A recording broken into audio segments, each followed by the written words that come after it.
वो बूम चालू करेगा सर? अच्छा बूम चालू नाही ऑडिओ दादा आज विभागीय नाट्य संमेलनाच्या निमित्ताने कार्यालयाचं उद्घाटन आपल्या हस्ते झालेलं आहे।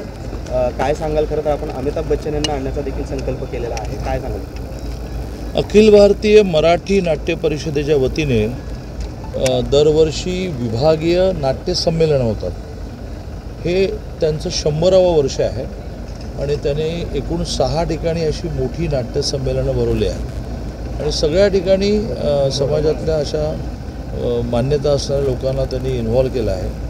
तसं पिंपरी चिंचवडला बहुतेक माननीय शरद पवार साहेब, उदय सामंत हे त्यात इन्व्हॉल्व आहेत। तसं सोलापूरचा पालकमंत्री म्हणून त्यांनी स्वागताध्यक्ष म्हणून माझ्याकडे जबाबदारी दिली आहे।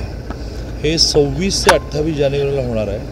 त्याचं आज कार्यालय उद्घाटन झालं। ज्या ग्राउंडवर हे व्हायचं आहे त्याच ग्राउंडवर आम्ही हा आग्रह धरला की बाबा आम्हाला कार्यालयासाठी महिनाभर खोली द्या, ती त्याने दिली। त्यामुळे त्या कार्यालयातून हे सगळं चालेल। 3 दिवस भरगतचं कार्यक्रम असतील नाटकाशी संबंधित, पण त्याच्यामध्ये अमिताभ बच्चन यावेत असं त्याने आग्रह धरला। माझा कधीच डायरेक्ट भेटणं परिचय नाही आहे, मी पण त्यांचा खूप फॅन आहे, पण ह्या निमित्ताने मी प्रयत्न करेन आणि मला खात्री आहे की माझ्या प्रयत्नाला यश मिळेल। राम मंदिराचं उद्घाटन होतं, देशातला सर्वात मोठा उत्सव करण्याची भाजपची तयारी आहे, कशा पद्धतीनं सगळं असणार? चला।